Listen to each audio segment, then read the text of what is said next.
Projeto História Regional da Baixada Santista, realizada pela equipe do Centro de Memória da Educação de Praia Grande, professor Rafael da Silva e Silva e professora Mônica Rodrigues Solange Silva, com os professores Dr. Antônio Carlos Diegues e o professor Dr. Adrian Ribaric, pesquisadores do Núcleo de Apoio à Pesquisa sobre Populações Urbanas em Áreas Úmidas Brasileiras, NUPAUB, entre outros trabalhos, a Enciclopédia Caiçara, realizada no dia 19 de agosto de 2019, no PAUB, localizada na Universidade de São Paulo.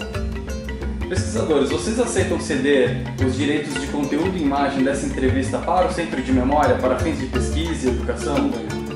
Então, a gente poderia começar essa entrevista com os senhores se apresentando, contando um pouco da trajetória acadêmica e como que vocês chegaram nesse tema da cultura caiçara e os trabalhos que vocês desenvolveram nesse sentido. Tá, deixa eu começar porque é mais rápido o meu, né? Bom, sou Adrian Ribaric, eu sou antropólogo, sou doutor em antropologia pela PUC de São Paulo. Desde a época de estudante eu já atuo com populações tradicionais, principalmente do litoral de São Paulo, e atuo com o Diegues ininterruptamente, né, desde a década de 80, desde o começo do núcleo. E, enfim, agora, desde 2015, eu faço estágio de pós-doutorado com o Diegues aqui a respeito de territorialidade marítima, né, de populações costeiras. Ele é humilde, né? Mas tem mais coisas, se eu não falar, falo eu depois dele. Enfim, eu também sou antropólogo, sou formado pela Universidade de São Paulo, com mestrado e doutorado aqui mesmo na universidade, mas também tive que sair durante o regime militar e fui para uma bolsa em 73 para a Holanda, onde fiz planejamento regional. Depois fui para a França e trabalhei com o professor Inácio Sachs, que é um professor muito conhecido na questão de desenvolvimento ambiental e temas correlatos. Aí eu, na verdade, também nasci em Santos, na Santa Casa. Minha mãe era professora em Iguape, professora primária, e provavelmente ela foi ter a criança em Santos, mas logo voltou para Iguape. Então toda a minha infância foi de convivência com filhos de pescadores, porque uma pesca em Iguape se dava assim no próprio estuário, que ficava na frente da cidade, e quando era um outro tipo de pesca mais marítima era na Ilha Comprida, que também era parte do município de Iguape. Então esse meu interesse pela cultura caiçara, ele tem muito a ver com a minha vivência em Iguape, né? E sobretudo minha vivência na infância, porque eu via pessoas, né, que chegavam desembarcando de suas canoas ali no Porto Grande de Iguape. Naquele tempo ainda existia, era um porto até bastante importante.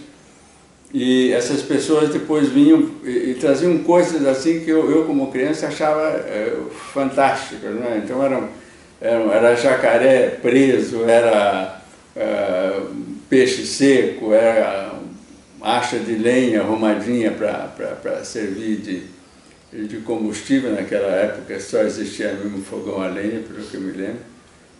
Então, eram pessoas que vinham. Aí eu perguntava para minha mãe: eles vêm de onde, esse pessoal? Né? Porque eles vinham, eles eram impecáveis, eles eram vestidos muito melhores do que são vestidos os caiçaras de hoje, né? Eles tinham calça branca, quase todos saíam na cidade com paletó assim, branco também, com chapéu que não tinha nada de chapéu caipira, mas...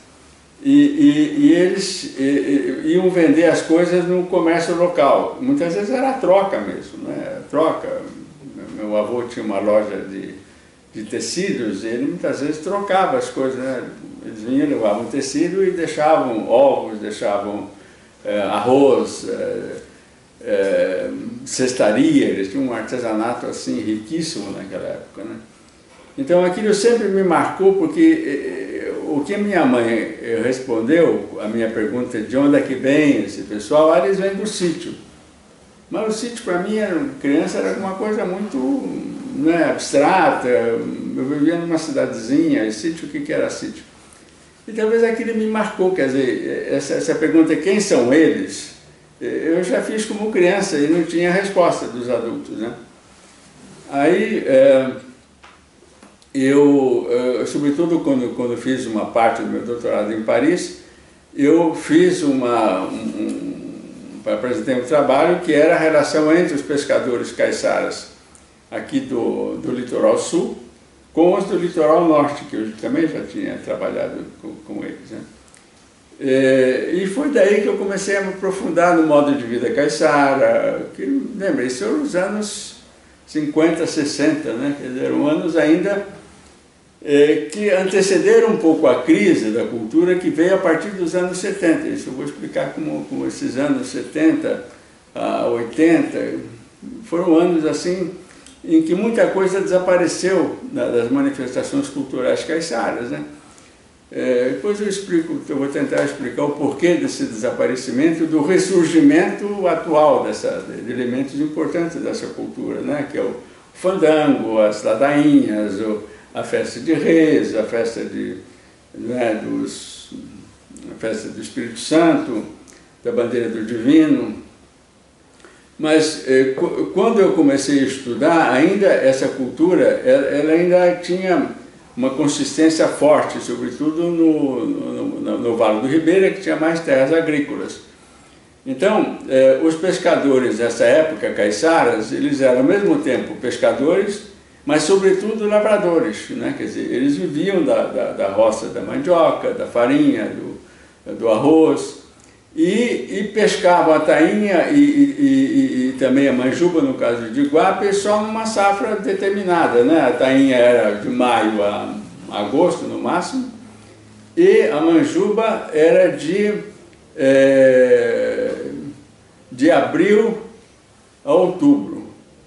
Ou era o contrário, de outubro a abril.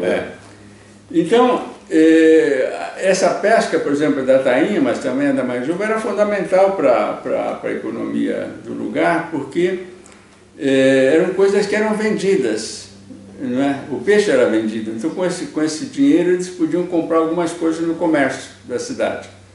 Na verdade, também era muita troca, como eu disse antes, né? Então, essa economia começou já a se desorganizar a partir, eu acho que o que mais aconteceu com o surgimento das estradas, né, que facilitaram o contato entre São Paulo, Santos e o litoral, inclusive a região, né, de Itanhaém, Peruíbe. Todas essas regiões acabaram tendo um contato mais facilitado com a cidade. Eu acho que a estrada de ferro dos anos 20, se eu me lembro, que era muito usada, eu mesmo usei, como eu disse, frequentemente aquela estrada que ia de Juquiá até Santos. Então, o que aconteceu a partir dos anos 50? Começou a haver uma demanda por parte dos centros urbanos que estavam crescendo até muito rapidamente, como a capital, São Paulo, mas também Santos, uma demanda de produtos da pesca, sobretudo o camarão, né? Existem relatos que nos anos 30, o camarão pescado em Canané, que eram camarões, né, bonitos, grandes, tanto rosa quanto branco, e eles eram transportados para São Paulo de avião. Tinha avionetas que chegavam lá e carregavam as caixas de camarão, então era o valor do camarão já naquela época, né? Aí o que começou a acontecer? Começou a entrar dinheiro naquelas comunidades, né? E aí com o dinheiro eles começaram a comprar as coisas que vinham também da cidade, das capitais para as cidades menores, que eram coisas de alumínio, de plástico. E isso começou a substituir o artesanato, né? Porque o artesanato, né, tomava tempo. É verdade que em grande parte era feito por mulheres, mas tinha, né, muito artesanato que era feito por homens também, né? E aí foi quando começou a circular mais dinheiro nessas comunidades, então aquele modo de vida tradicional começou também a sofrer um forte impacto negativo, né? Porque eles plantavam mandioca, produziam a farinha, que geralmente era consumida pela família, no máximo nas famílias que moravam em volta de quem fabricava, e era um trabalho pesado mesmo, né? Eu acho que talvez o grande fenômeno que auxiliava esses caiçaras nessa agricultura era o mutirão, né? Eles se reuniam para fazer, né, a queimada do pedaço de mata, e depois plantavam, aí colhiam durante 4 ou 5 anos, depois deixavam em pousio aquela terra durante outros 10 anos, né, e recompunha-se a mata e assim por diante. E o que começou a acontecer foi que,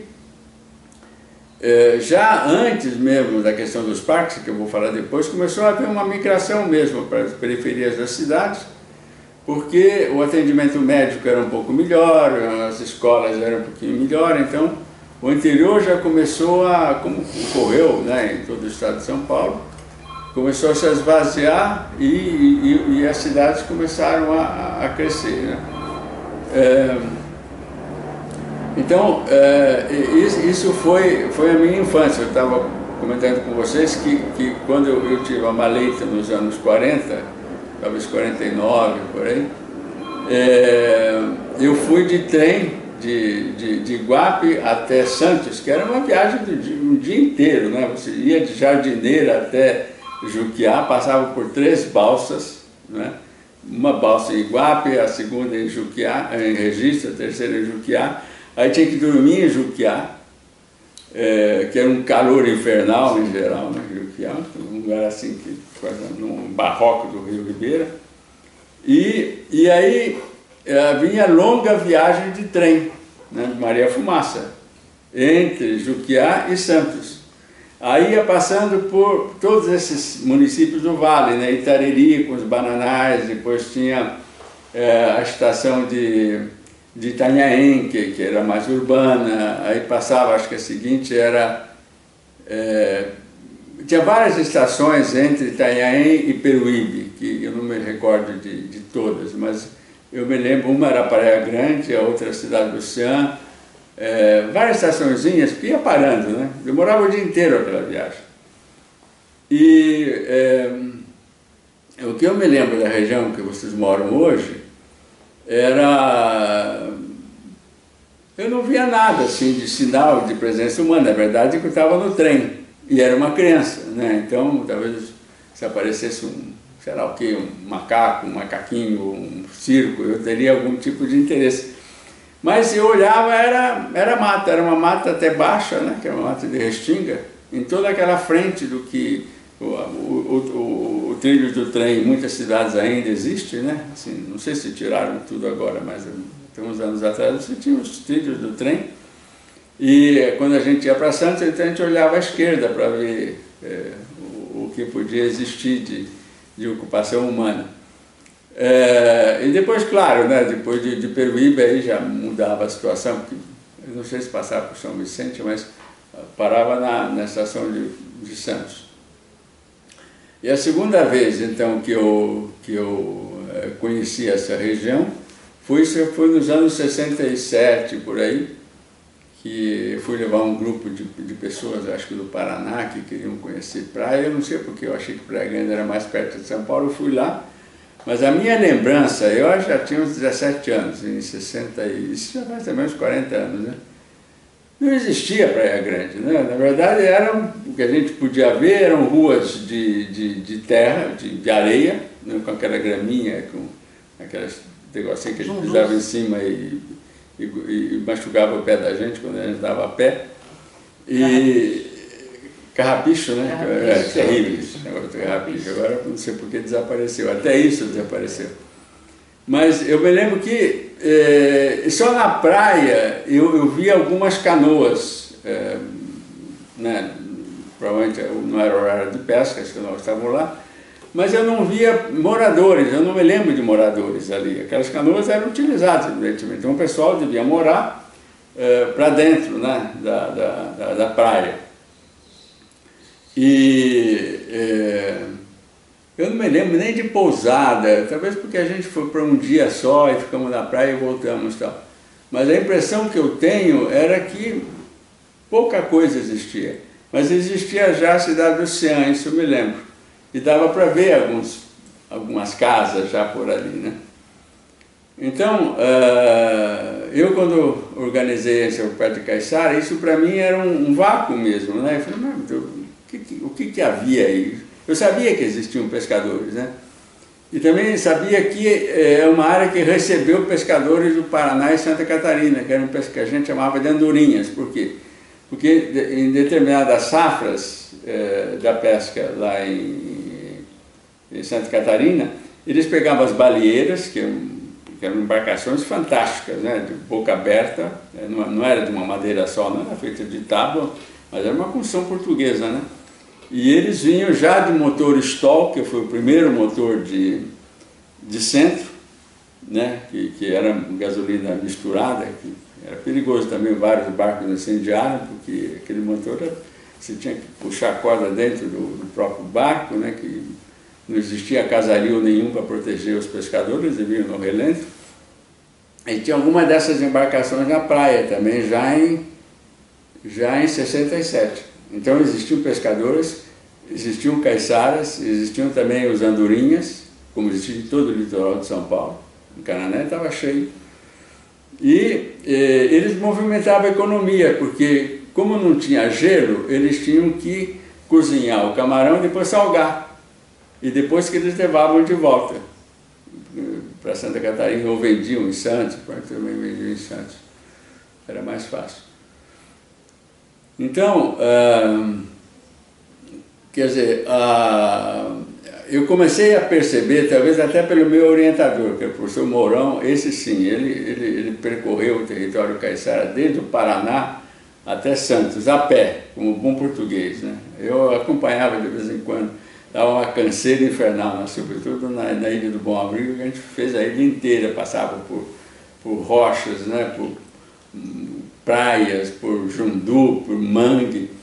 E ele fez um grande levantamento dos caiçaras daquela época, né? Isso foi em 69, na época que eu comecei a fazer meu mestrado. Até talvez eu vá ver se não tem alguma estatística nos anexos do trabalho dele sobre pescadores na Praia Grande. Aliás, eu acho que o anexo está no site do NUPOB, vocês mesmo podem ver. Né? Está lá, acho que chama-se... Agora eu preciso ver se está será que está o anexo ou está a tese de doutorado dele? Que é o anexo que tem essa informação. Eu vou ver isso, eu vou ver. Mas ele percorreu aquilo também a pé, né? Então, uma coisa que eu comecei a reparar foi o começo dessa transição de uma monetarização da economia caiçara.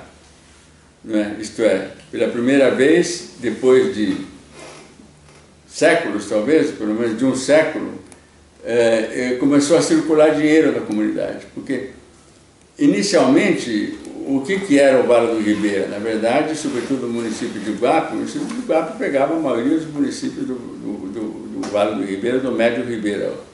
Era um município muito grande e ia até Eldorado, depois subia para o Miracatu, chegava próximo a São Paulo e voltava. E era um município em que se produzia muito arroz, né, sobretudo no século XIX.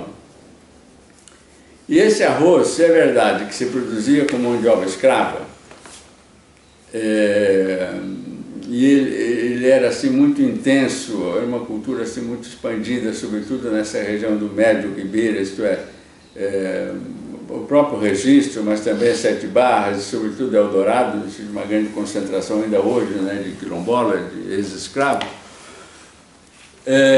Os pequenos proprietários de plantio de arroz também tinham seus escravos, um ou dois, que na verdade eles também eram pequenos produtores pobres, né? Então o escravo não tinha esse negócio de ter lugar especial onde ficavam os escravos. Eles ficavam na própria casa do patrão, dormiam assim, né, atrás, né?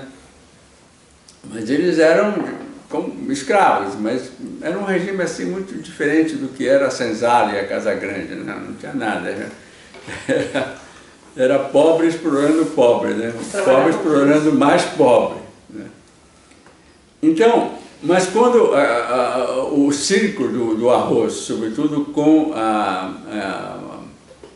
liberdade dos escravos no final do século XIX, esse cultivo do arroz se desorganizou, né? Porque ele chegava até próximas às praias.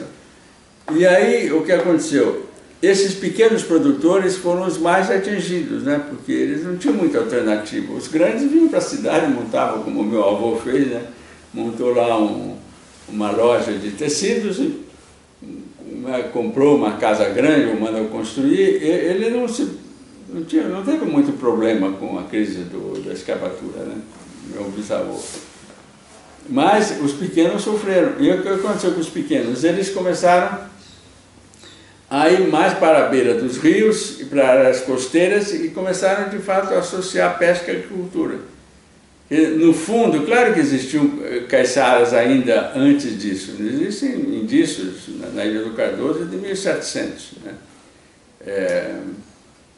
Que foram, né, identificadas casebres, que foram identificados casebres de pescadores na Ilha do Cardoso já no século XVII, que é 1600 e pouco.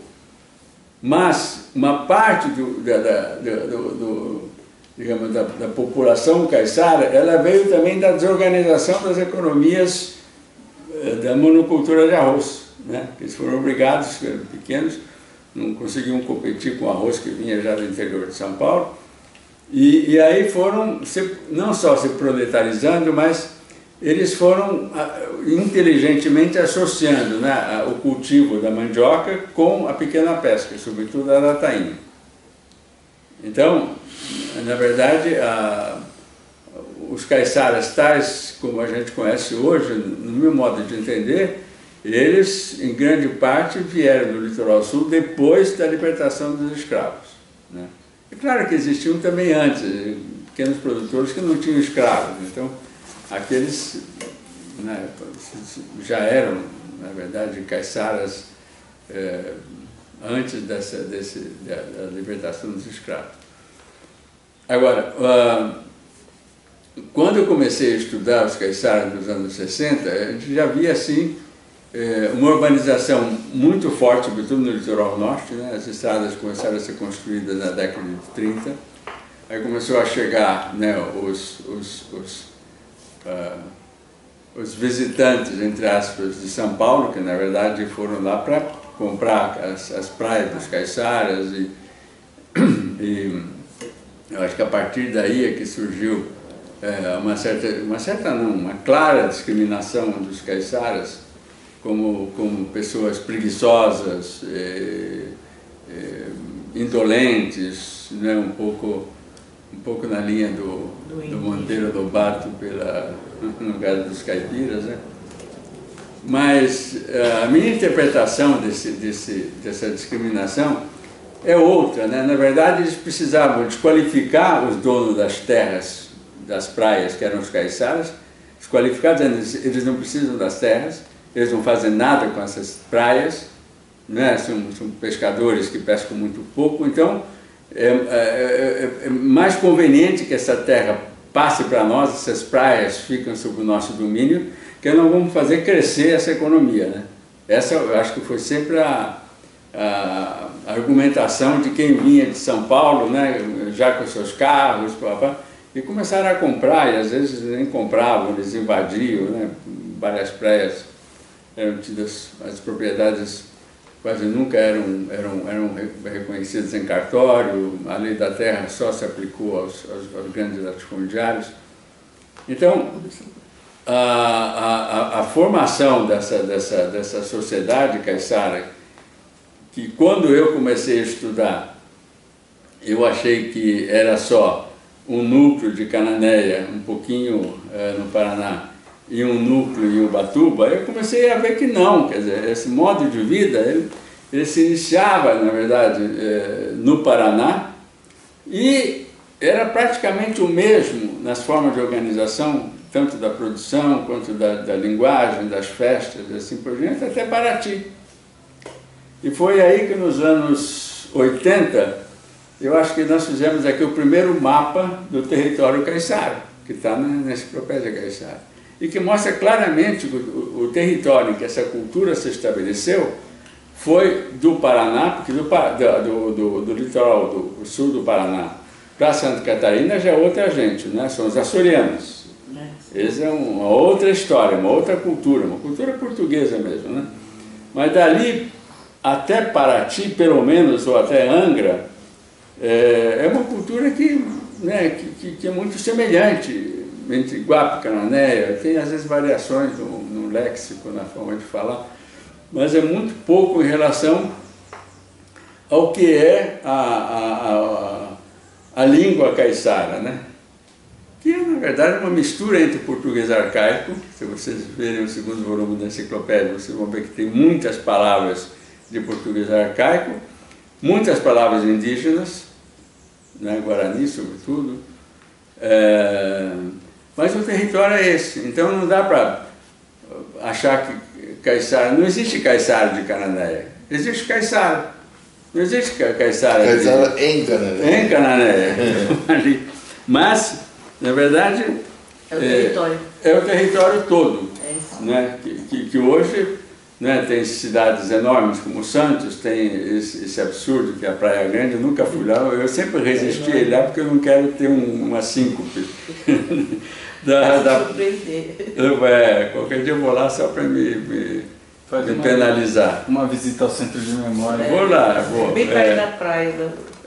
Porque eu tenho... Essa é uma das lembranças que eu tenho muito claras quando eu estive lá. É muito diferente. Né? É aquela tudo, né? Já tinha ruas traçadas, mas eram todas de areia, com graminha, com não sei o quê, casas pouquíssimas e tal. Mas voltando então à questão do território, primeiro, houve uma crise séria nos anos 70, não só pela migração, quer dizer, pela vinda, né, dos especuladores paulistanos que ocuparam essas cidades todas, né? Eu acho que Praia Grande já começou a ser naquela época, mas acho que foi um pouquinho depois dos anos 40, né? Antes ainda. Então, a segunda coisa é que a cultura não material, ela sofreu talvez mais do que a cultura material, que é essa da produção, da tecnologia caiçara e assim por diante, né?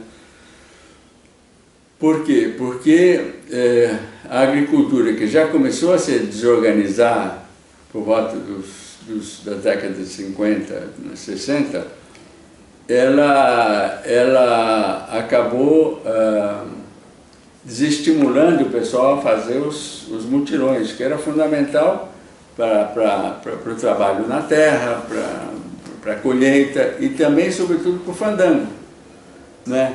E para a religiosidade, porque você tem a dança do São Gonçalo, que era sempre feita, né, para chamar a chuva, que era uma dança, todo mundo era católico, na verdade, pelo que eu me lembro.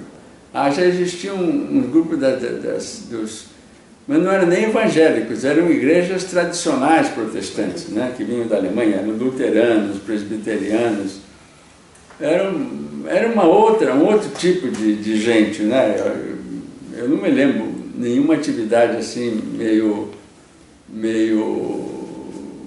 missionária dessas igrejas, né? As igrejas não católicas, né? Ao contrário do que ocorre hoje, né? Mas essas festas, elas tinham sempre um caráter religioso, né? Sempre tinha imagens, né? Sempre tinha bandeiras. Eu me lembro na infância que eu adorava seguir os tocadores de reis, que não ficava muito tempo, porque eles sempre davam muito tarde, né? Eles começavam às 10, aí iam bebendo, lá pelas tantas, era melhor a criança não estar muito por perto.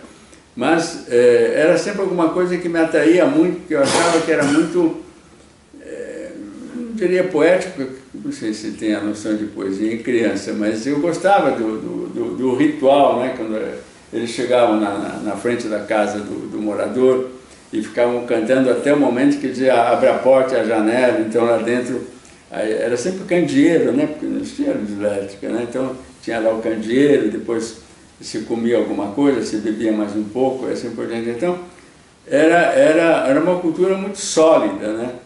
E sobretudo o fandango, né? Fandango que era feito depois de cada mutirão. E é ali que essas meninas encontravam, as moças encontravam com os rapazes, muito namoro começava ali. E aquilo começou a ser desarticulado, né? Então a própria cultura não material começou a se perder mesmo, né? Eu me lembro que Ubatuba, que eu estive lá durante vários meses, eu não vi nenhuma demonstração de cultura não material, talvez porque eu estive lá, não foi na época que as festas ocorreram, mas eles teriam me dito. Eu não me lembro de ter, de fato, ouvido a existência dessas festas, né? Quer dizer, aí depois, claro, eu fui ver que existia no sertão lá de Paraty-Mirim, que era longe da praia. Itanhaém ainda tem. Hein? Itanhaém ainda tem. Pois é. Tem. Eu na enciclopédia eu acabei resgatando essas coisas de Itanhaém. Na cidade, sim, né? Me lembro que o Guape tinha a festa de Reis, tinha do Divino, e tinha também, às vezes, a Congada, a Marujada. Eu mesmo presenciei a Marujada em Iguape, que era uma epopeia extremamente complicada da luta entre mouros e cristãos, tomava a cidade inteira, né, cheia de mouro e cristão.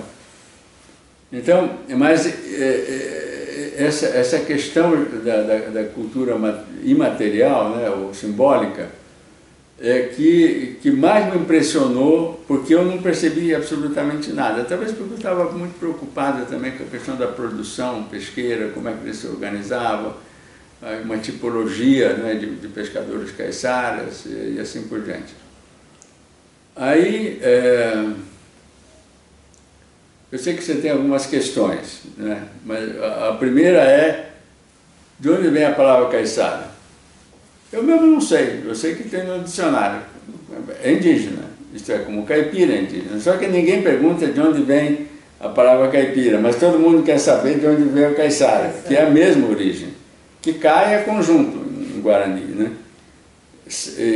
Pira é conjunto de paus que vão ser queimados, né? Eu acho que pira é fogo, não é isso em Guarani, alguma coisa assim.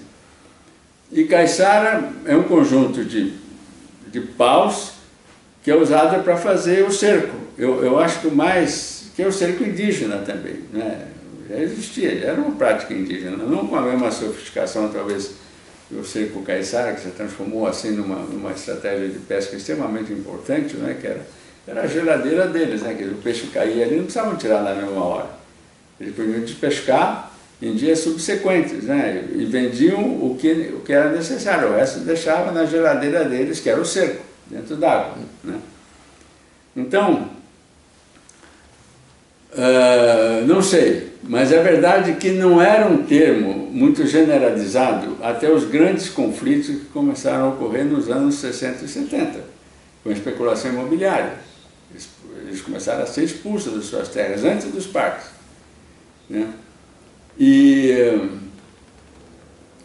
foi daí que, por exemplo, na Ilha Bela era um reduto caiçara, mas nessa crise dos anos 40, 70, foram 30 anos, não se falava muito caiçara. De repente eles começaram a dizer, nós somos caiçara, nós somos moradores originais aqui.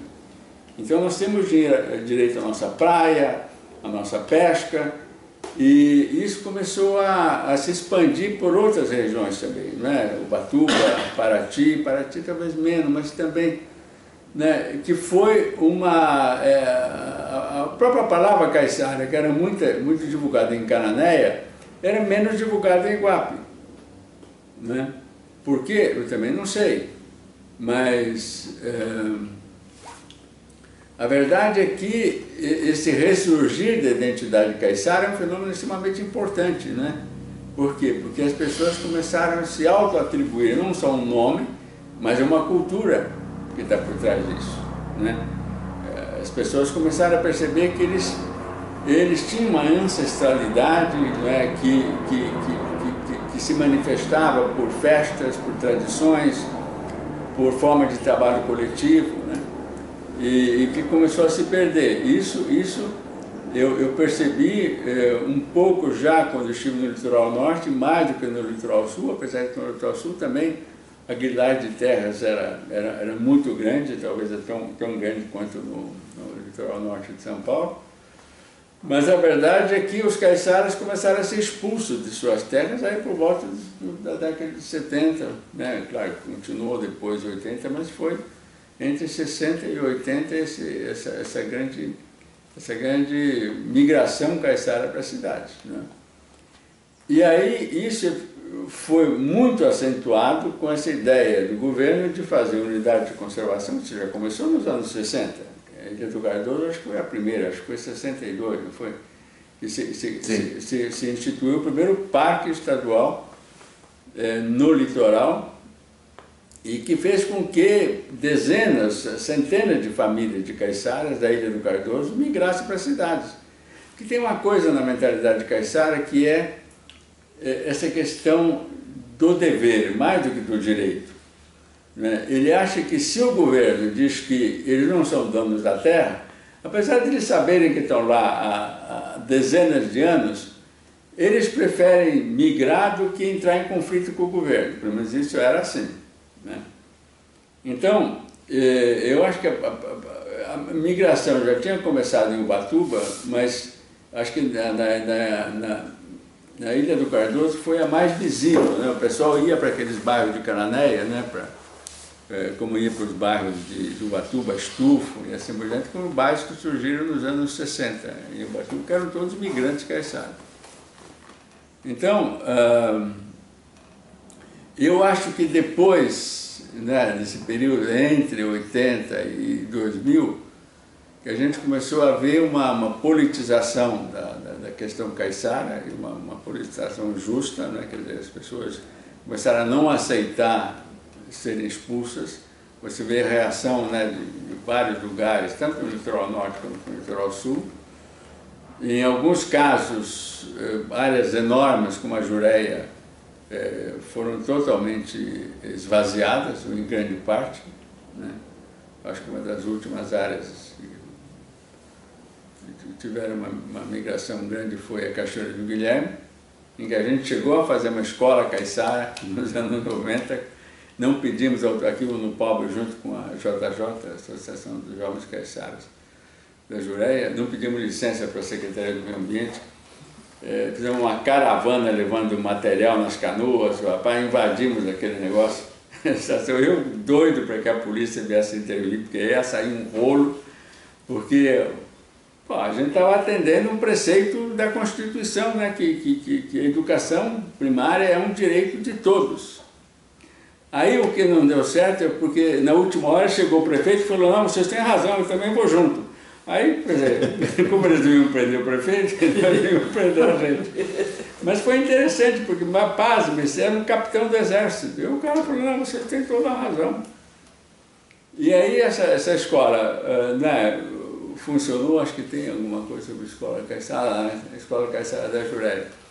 Foi, eu acho que por volta dos anos 90, acho que talvez 97, 98, e funcionou durante 2 anos enquanto tinha alunos, só que não tinha mais gente morando lá, né? As pessoas começaram a migrar, aí depois não deu para fazer mais, mas eu acho que é alguma coisa que a gente devia retomar, porque a perda das escolas rurais em São Paulo é uma coisa absurda, né? Quer dizer, estabeleceram que o limite do aluno, acho que é 30 alunos por ensino, né? Ensino fundamental, então se não tiver isso, não tem escola, tem que ir para outro lugar.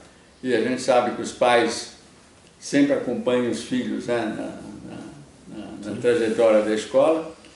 Então eu acho que isso se transformou também num problema, assim, num problema de resistência dos caiçaras, como aquela resistência do Didi ali na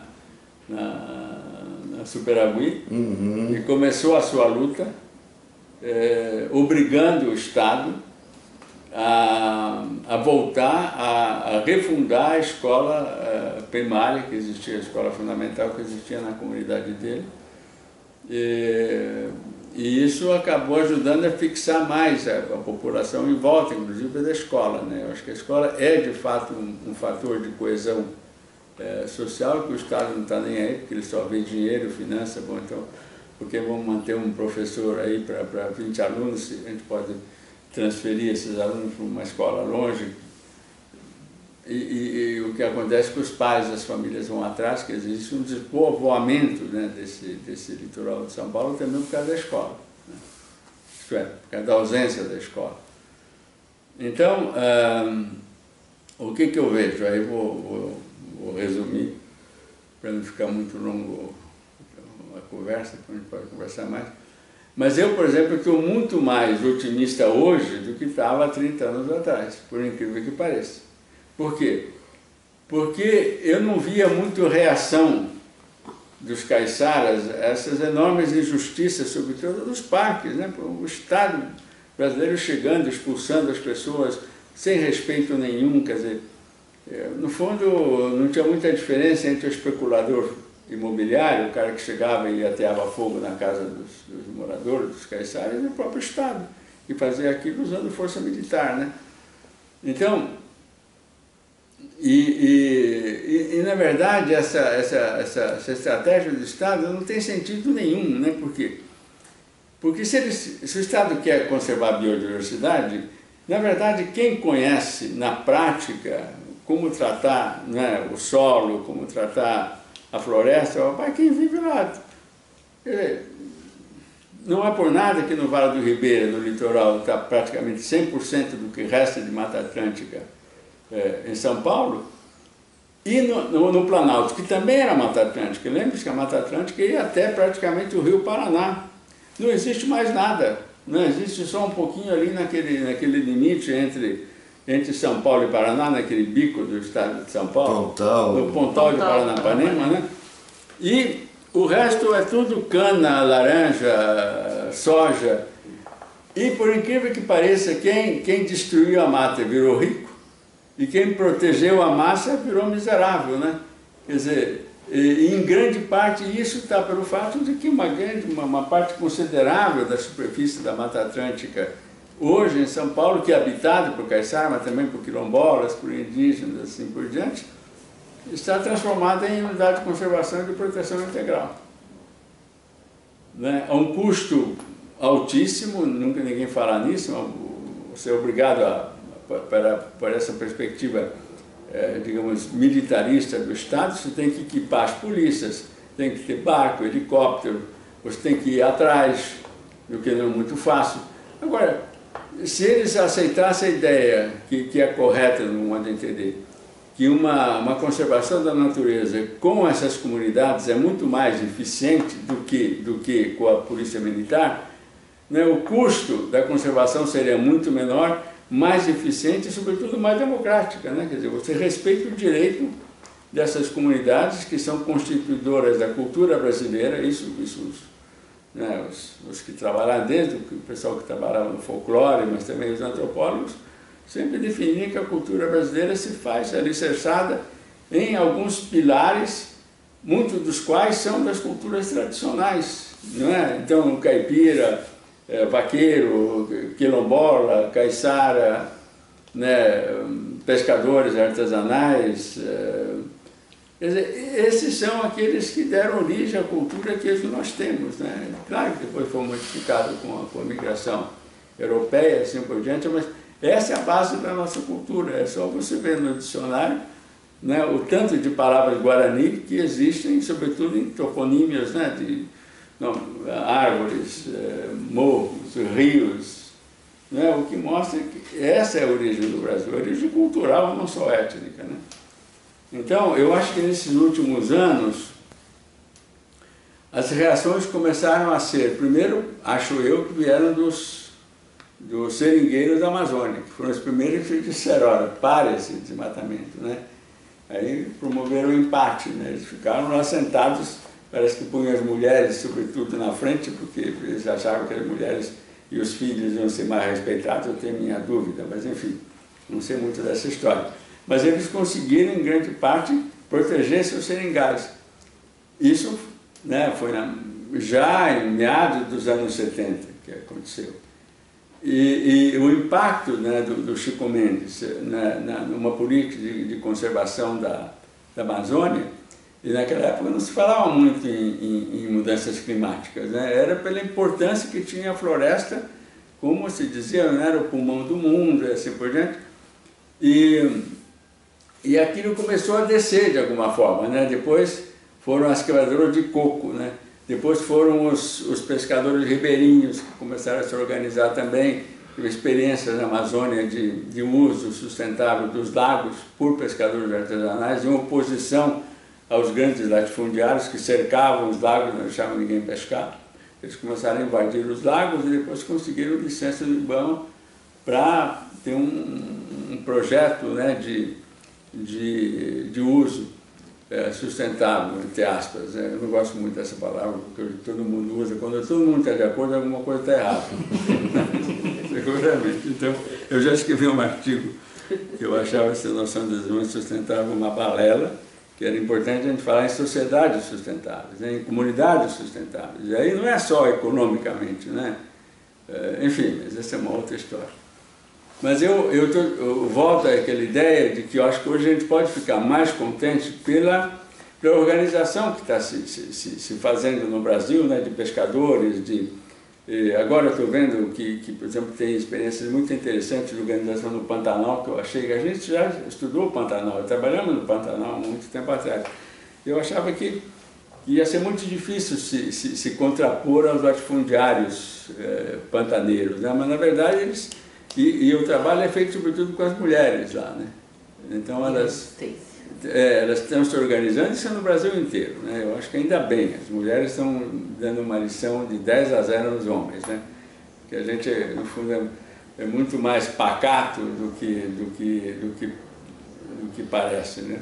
E elas não, elas falam um pouco e fazem mais, né? Então eu acho que é importante a gente pensar nessas organizações que começam a se intercalar, né? Então você tem áreas que o sem terra também, que muitas dessas comunidades também são sem terra, né? É evidente que os caiçaras podem ser entendidos hoje como sem terra, porque eles tinham a terra e perderam. Perderam não, foram deslocados dos seus territórios, né? Então você já tem essas comunicações em várias áreas indígenas. Por exemplo, hoje eu vejo uma participação indígena muito pragmática e prática no litoral sul. São várias aldeias que participam desse fórum que se inicia. No litoral norte está mais avançado ainda. Então, eu tendo percorrido essa minha vida, né, nos quase 50 anos, né? Não sei, comecei em 65, ou antes até, eu comecei com Paulo Freire, na verdade. A minha primeira experiência no litoral foi com Paulo Freire. E era muito interessante, porque foi logo depois do golpe, né?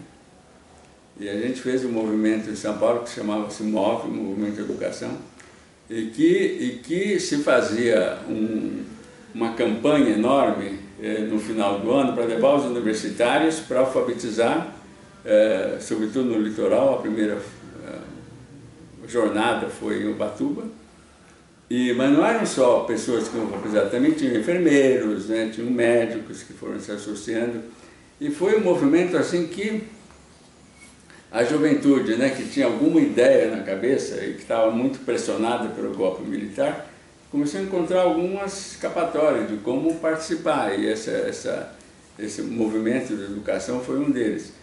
Então, o primeiro foi o Ubatuba, mas depois nós fizemos em Cananéia, não, em Iguape. Eu fui para Iguape com um grupo, e foi uma experiência fantástica, porque aí eu comecei de fato a conviver com eles durante pelo menos um mês e pouco, e entender como é que se organizava a pesca, por que era feita dessa forma, por que não se podia pescar em certos momentos do dia, da lua e assim por diante. E como a educação tem que respeitar também as atividades deles, né? Quer dizer, eu só podia fazer né, a sessão com slides, né? Depois eu conto que era um negócio fantástico, Paulo Freire, durante certos períodos, porque nos outros estavam no mar, e não dava para dizer que amanhã vai ser às 8 da noite, porque amanhã era a lua, eles tinham que sair para pescar, então tinha que se antecipar para o final da tarde, geralmente era 1 hora e tal. Mas, e depois é interessante porque o Paulo Freire foi muito criticado ultimamente, né? Ele foi um gênio da educação, todo mundo sabe disso, né? Menos os brasileiros, em geral, que esqueceram o Paulo Freire. Mas o Paulo Freire, ele conseguiu juntar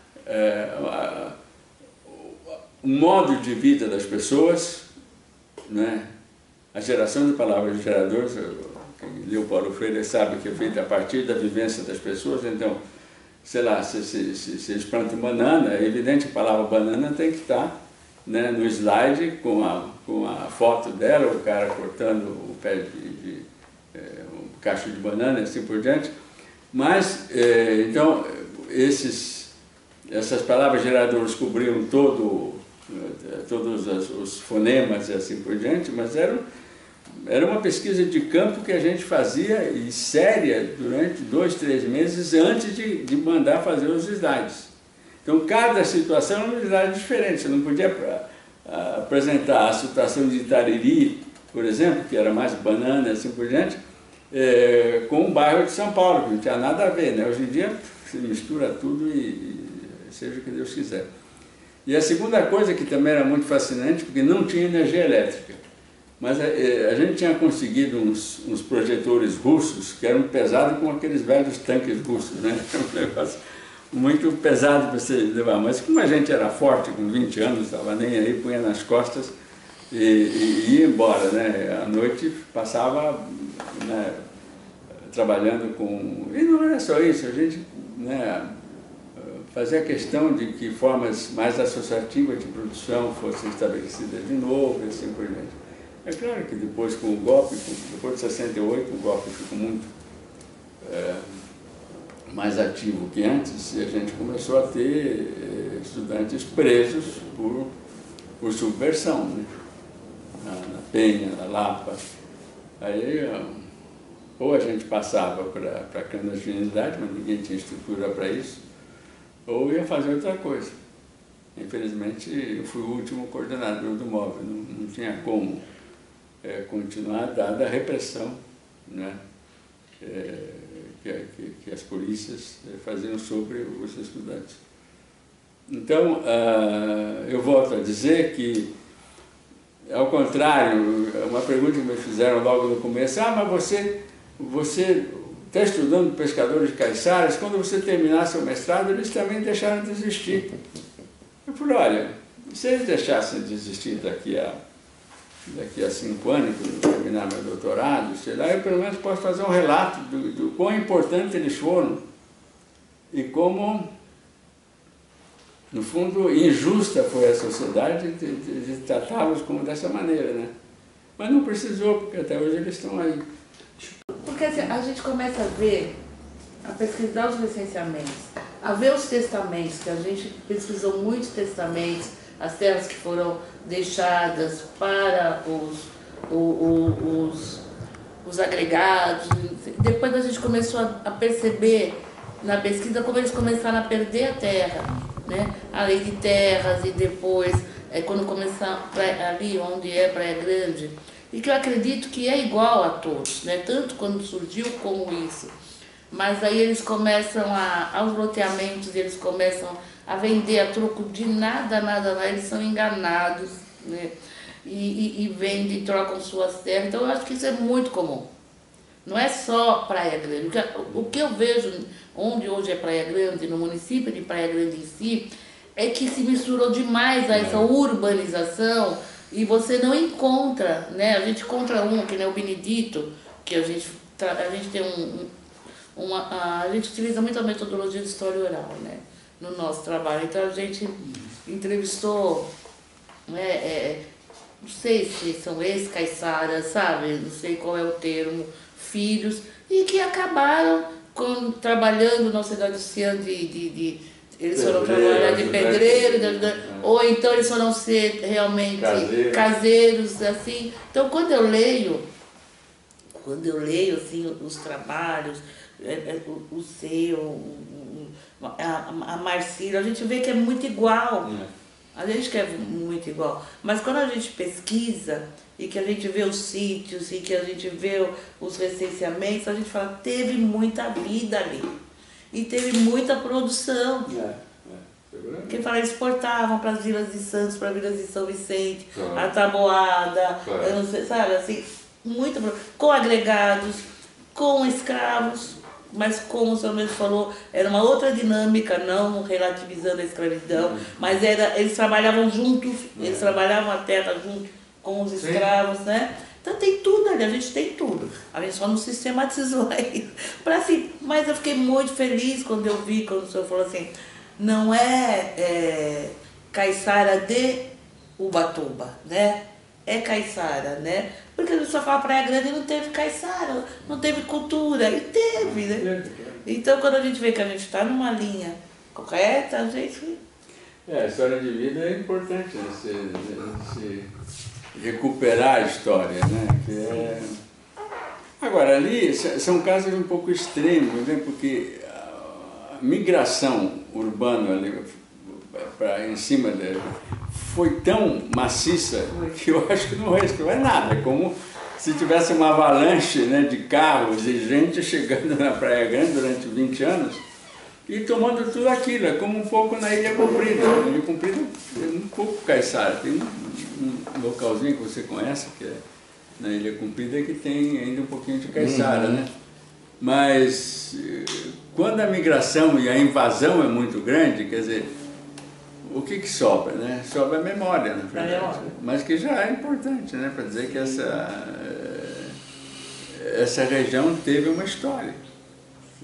E uma história, é uma história produtiva também, quer dizer, eles, por todas as análises e descrições que a gente tem na vida dessas pessoas nos anos 60, mostra que elas eram autônomas, né? Que elas dependiam muito pouco da vida das cidades, né? Eles iam comprar o sal, às vezes querosene, mas o resto eles produziam, né? Agora, para a sociedade capitalista, isso é muito difícil de aceitar. Por quê? Porque se não tiver dinheiro circulando, essas pessoas não consomem os produtos industrializados, né? Então, não é... fica uma situação meio desesperadora. Agora, eu acho que, volto a afirmar, né, que eu vejo a situação melhor hoje do que há 30 anos atrás. Melhor no sentido da reação, né, da identidade, da reafirmação da identidade, da tentativa de reconquistar os territórios, como já fazemos o Guarani, na verdade, né, que ele conhece muito melhor do que eu. Os Guarani estão voltando. Iguape tem muito mais aldeias do que tinha 20 anos atrás, né?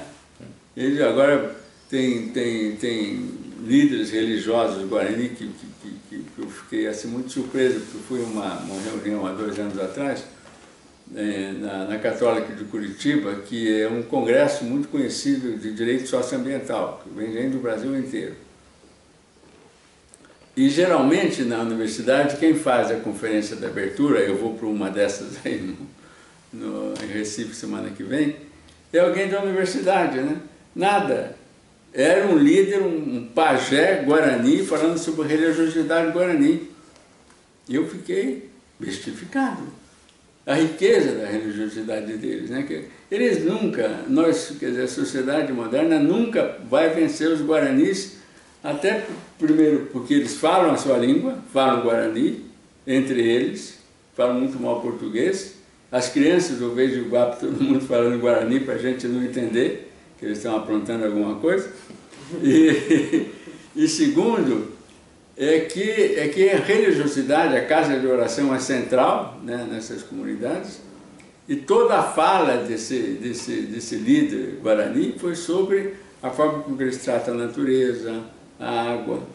E aí a advertência que eles fazem a nós, modernos, vocês vão acabar com a terra, né? A natureza já não aguenta. E pura verdade, a gente está vendo o que está ocorrendo no mundo, a gente vê os sinais, né? E aí com esses governos que estão aí, Trump nos Estados Unidos, esse capitão aqui no Brasil, estamos num caminho errado, né? Totalmente. Sério? É. E também isso afetou muito, por exemplo, a própria disponibilidade de peixe para os caiçaras, né? Por quê? Porque um peixe, eu escrevi um artigo que eu gosto muito, né? Que é a pesca da tainha. Da tainha. Como essa pesca da tainha, na verdade, ela é simbólica, ela é feita, no caso de Iguape, um pouco antes da festa do Bom Jesus, então o pessoal já vai com um pouquinho de dinheiro para a festa, mas não é isso o mais importante. É tradição indígena, né? É uma tradição indígena e uma tradição que focaliza o trabalho cooperativo, não é aquela pesca individualizada, né? E nem a pesca em massa. E aí eu fui a Santa Catarina uns 2 anos atrás e falei com um mestre dessas grandes taineiras, né? Ultra sofisticadas. E eles cercam, né? Eram acho que 100 concessões que tinham feito essas traineiras, e ele me dizia, olha, professor, o que a gente faz não é mais pesca. Eu falei, pô, o cara é mestre de pesca, né? Desculpa, é um massacre. Por quê? Porque com os equipamentos que a gente tem, de sonar e radar, não existe nenhuma chance de que 1 ou 2 tainhas escapem do cerco. Ao contrário do que ocorre na pesca artesanal, né? E ele falou, olha, como elas não podem escapar, então o dado cultural mais importante da pesca nossa que era, se o peixe não tiver uma chance de escapar, ele não vai se reproduzir, é evidente, porque ele vai morrer, né, dentro da rede. Então eles têm essa ideia. Eu falei, mas o que eu vou fazer, professor? Eu sou um empregado, né? Eu manejo lá os instrumentos, mas as ordens vêm da empresa. E o pior é que eles estão cortando a tainha que eles capturam, tiram a ova, em muitos casos jogam a tainha fora, e outros vendem, né, nos mercados sem a ova, que parece um esqueleto, coitado da tainha, né? Perde a beleza do peixe que ela é, né? Mas, e isso fez com que grande parte dos cardumes, né, que migram do sul para cá, simplesmente são pegos por essas empresas de Itajaí.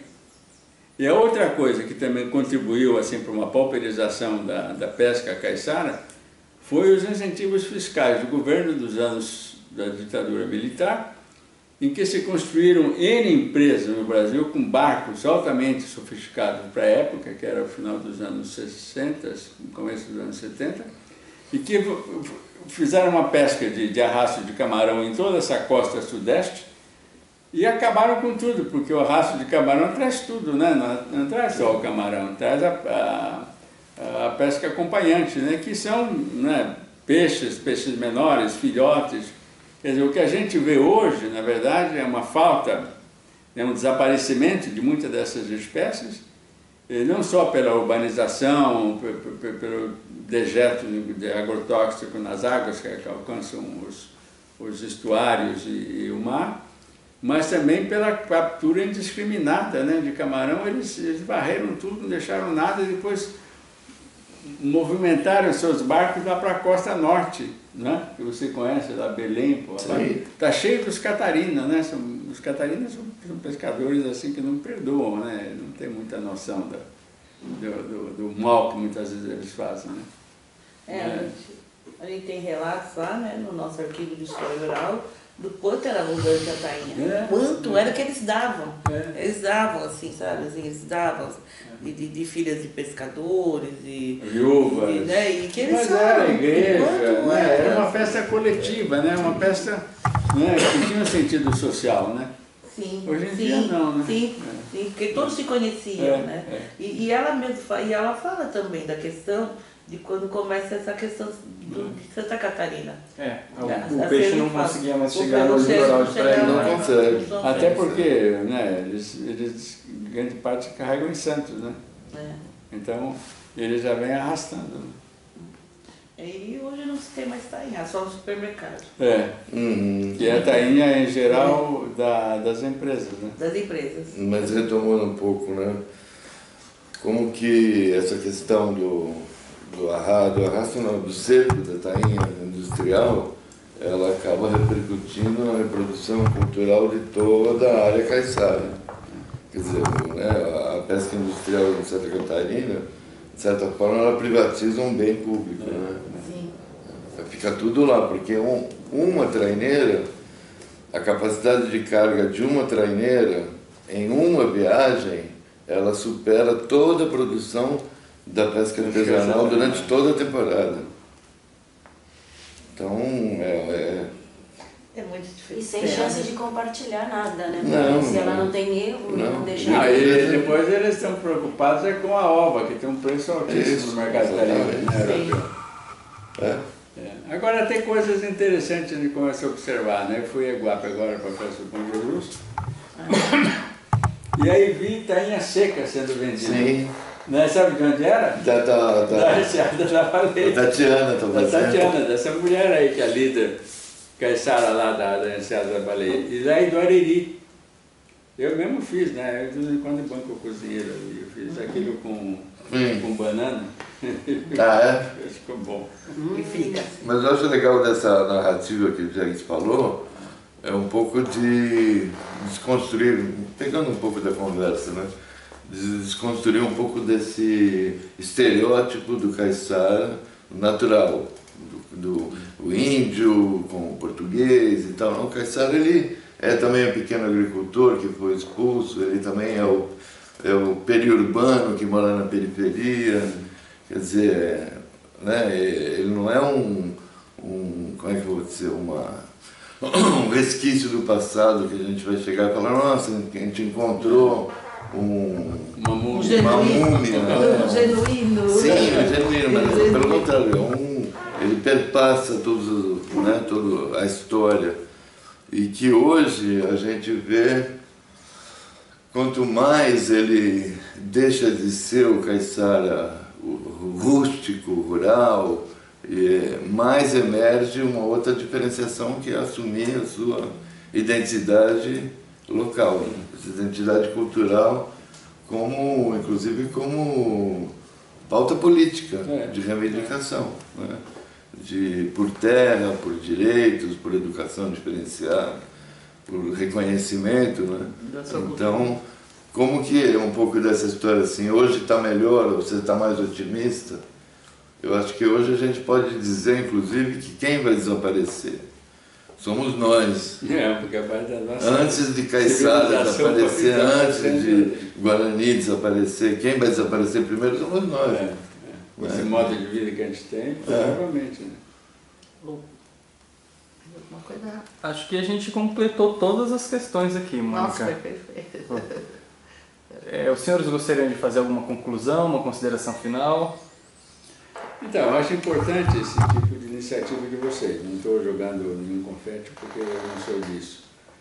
Porque eu acho que esse centro, mesmo naquelas regiões em que a presença caiçara hoje é praticamente irrisória, existe todo o passado que é reconstituído, essa necessidade de se reafirmar que esse território não se restringe ao município, né? Não existe, como falei, caiçara de Mongaguá, o caiçara de Santos, né? São caiçaras que tiveram, né, praticamente o mesmo modo de vida e a grande contribuição que deram à cultura brasileira. Isso que é fundamental, né? Então, essa reconstituição, de alguma forma, né, dos traços culturais que são importantes da cultura caiçara, elas são formadoras da cultura brasileira, né? É isso que fala do Darcy Ribeiro e outros antropólogos, né? Então, esse esforço de documentação é fundamental. Agora, eu acho que, de qualquer forma, né, seria interessante a gente poder negociar com prefeitos e outros, durante festas, por exemplo, dar um valor à cultura caiçara no geral, isto é, os fandangos. Pode pedir os fandangos de Iguape, eles vão lá mostrar o que é a música caiçara ou de Ubatuba, né? Então isso mostra que a cultura está viva, né? E eu tenho visto assim, por exemplo, em Iguape agora, na Festa da Agosto, foi o primeiro prefeito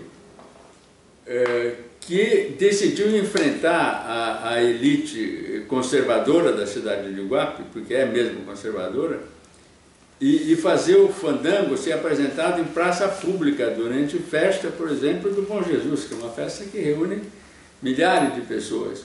E é na praça, né? Isso, uma barraca grande lá. 200 mil pessoas, mais ou menos. Mais ou menos. Então, os peregrinos também vão lá ver, né? E dançam. Né?